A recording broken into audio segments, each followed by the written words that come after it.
ce que nous sommes quelques-uns à faire aujourd'hui. Pour ma part, je consacre une part importante de mes efforts à aider au financement des petites entreprises créées par les gamins musulmans des banlieues.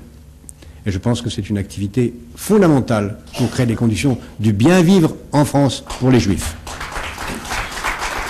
Et enfin, le huitième... On a d'autres écoles, comme par exemple chez les Chafi'ites d'Irak, qui ont dit par exemple que la femme musulmane, devant ses maharim, sa aura, les parties qu'elle devait couvrir de son corps, étaient celles d'un homme, c'est-à-dire qui va du nombril au genou. Sous-entendu, elle pourrait se présenter poitrine nue devant des membres de sa famille. Selon... Et c'est l'harmonie, c'est quoi? C'est entre ta raison, entre tes émotions, entre ton énergie, entre tes intuitions, chose que justement la religion vient tout casser. La religion, elle est créée par les hommes. C'est des dogmes rigides. On peut l'analyser d'un point de vue historique, d'accord? Il y a des jeux de manipulation, il y a des jeux... L'islam que les gens pratiquent aujourd'hui n'a rien... Très proche. À mon avis, c'est extrêmement proche. C'est un appel à nos frères éloignés. Nos frères qui sont proches aussi, beaucoup se rapprocher de Dieu, parce que quand ma chère vient, c'est fini. Mais nos frères qui sont éloignés, ouvrez les yeux. Regardez qu'est-ce qui se passe. Je comprends les gens qui sont choqués d'entendre ce que nous disons. Mais nous le disons par souci de la science, par souci de partager la science.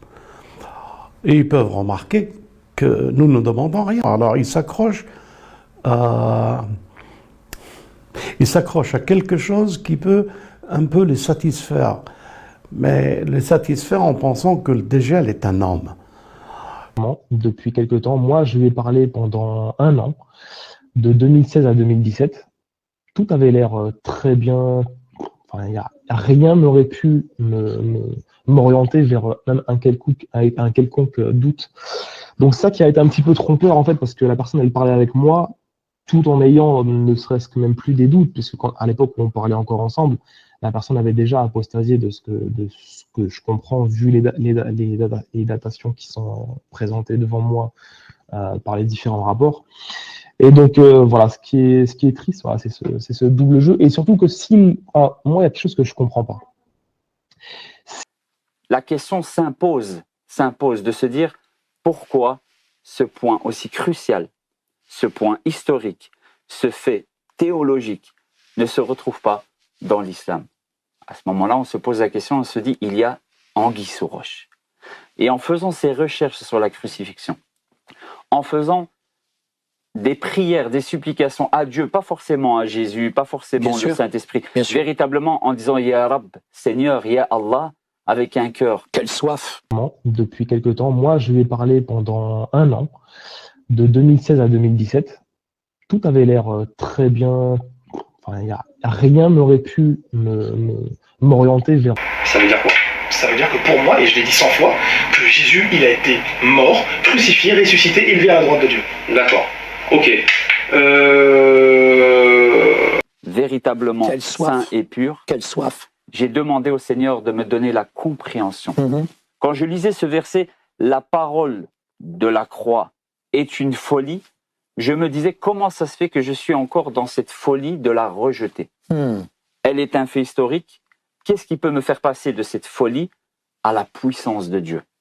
Et c'est là véritable. J'ai dit que, après mes recherches, Jésus était mort, crucifié, ressuscité, élevé à la droite de Dieu. Comme dit les évangiles. D'accord ?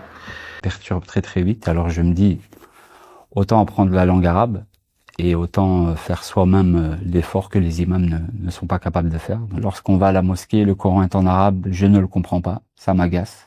Limite, on se sent pas assez musulman et c'est un petit peu comme quelque chose de mystique, on ne peut pas vraiment le toucher. Je me suis dit, moi non seulement je vais le toucher, je vais le prendre et je vais l'enseigner aux gens. Après peut-être 2-3 mois de conversion, j'avais déjà dans ma tête le projet de partir dans un pays arabo-musulman, en l'occurrence ça a été l'Égypte. Quand je décide de partir, je prépare ma maman alors que j'ai 16 ans et demi. Je prépare ma maman à dire à 18 ans je vais me marier, je vais partir, tu pourras pas m'empêcher. Je plantais le décor comme un entrepreneur. Et dans ma tête, c'est vraiment comme ça que ça devait se passer. Et c'est comme ça que ça s'est passé. Mon apparence change, tout change, plus personne ne me reconnaît. Je me reconnais pas non plus. Mais pour moi, c'est... Bruno présente un récit truffé de contradictions. Il affirme n'avoir eu aucune influence avant sa conversion, mais décrit une immersion totale en 3 semaines.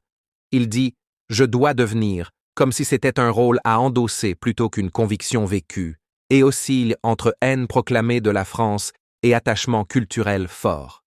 Son parcours est construit sur des accélérations peu crédibles, conversion, mariage, enfant, départ, très vite, et ses justifications de rupture accumulent artificiellement des chocs, pèlerinage dramatique, demande pour sa fille, mort du père. Ces éléments montrent moins une trajectoire authentique qu'un discours fabriqué, révélant un infiltré en laissant apparaître les failles de sa mise en scène. On ne peut pas impunément envahir un pays voisin, projeter d'annihiler un peuple, décider de le rayer de la carte. Le jour où le monde découvrira que cela n'est pas possible, que c'est pas dans ces lettres-là que s'écrira l'histoire du XXIe siècle, ce jour-là, bien sûr, on pourra parler avec le Kremlin. Il n'y a pas d'occupation à Gaza. Israël s'oblige à respecter le droit humanitaire. Il y a un travail d'éducation à faire côté palestinien. Il faudrait qu'ils se mettent dans la tête que les Juifs ne sont pas le diable. Eux, leur passion, c'est la passion du mal.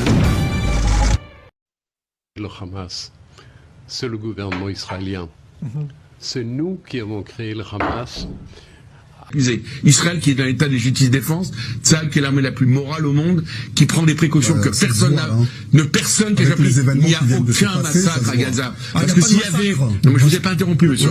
Mondial. Vous condamnez les attaques d'Israël? En tout cas, je ne les soutiens pas. Voilà, je ne les soutiens pas, même si une fois de plus, je comprends la volonté d'Israël de se préserver, mais ce que je crains, c'est que précisément cela contribue à l'isolement diplomatique du peuple israélien et in fine ne lui rende pas service, voire, comme vous le relevez d'ailleurs, puisse menacer notamment nos compatriotes juifs et les juifs à travers le monde qui pourraient être les victimes collatérales, comme on l'a vu d'ailleurs aux États-Unis.